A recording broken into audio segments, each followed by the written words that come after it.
क्या आप जानते हैं कि एक देश ने अमेरिकी सैन्य कार्रवाई को सिर्फ इसलिए रोक दिया क्योंकि वो अंतर्राष्ट्रीय कानून का पालन कर रहा था? आपने सुना सही। स्पेन ने संयुक्त राज्य अमेरिका को ईरान पर हमले के लिए अपने सैन्य ठिकानों का इस्तेमाल करने से रोक दिया। और क्यों? क्योंकि ये एक तरफा कार्रवाई संयुक्त राष्ट्र चार्टर और अंतर्राष्ट्रीय कानून का उल्लंघन करती है।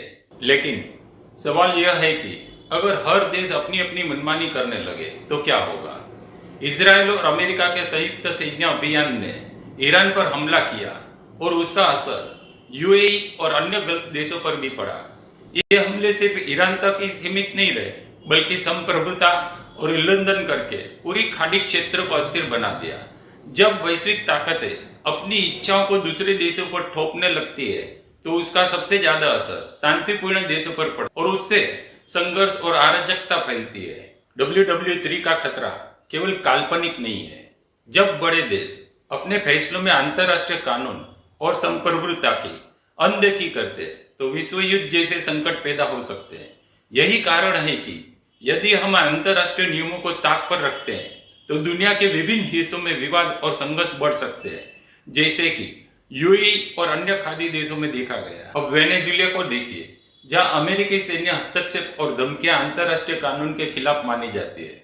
और ग्रीनलैंड में भी अगर कोई देश अपनी मनमानी करने लगे तो क्या यह पूरी दुनिया को अराजकता में नहीं धकेल सकता? यह सिर्फ यूरोप या खाड़ी देशों की बात नहीं है। संयुक्त राज्य सीनेट के कुछ सदस्य भी विरोध कर रहे हैं और कह रहे हैं कि किसी भी सैन्य ऑपरेशन को कांग्रेस की मंजूरी के बिना नहीं किया जा सकता। तो सवाल यह है, क्या हम ऐसे वैश्विक समाज में रहना चाहते हैं जहां बड़ी ताकतें अपनी इच्छाओं से दुनिया को तबाह करें? क्या हम एक ऐसे संघर्षपूर्ण विश्व में रहना चाहते हैं जहां हर देश सिर्फ अपने फायदे के लिए युद्ध करे? अंतर्राष्ट्रीय कानून सिर्फ सिद्धांत नहीं है, यह वैश्विक सुरक्षा, स्थिरता और शांति की नींव है।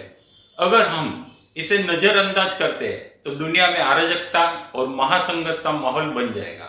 हमारे पास अब फैसला करने का वक्त है, क्या हम वैश्विक नियमों का पालन करेंगे या फिर दुनिया को युद्ध और अराजकता की ओर धकेल देंगे?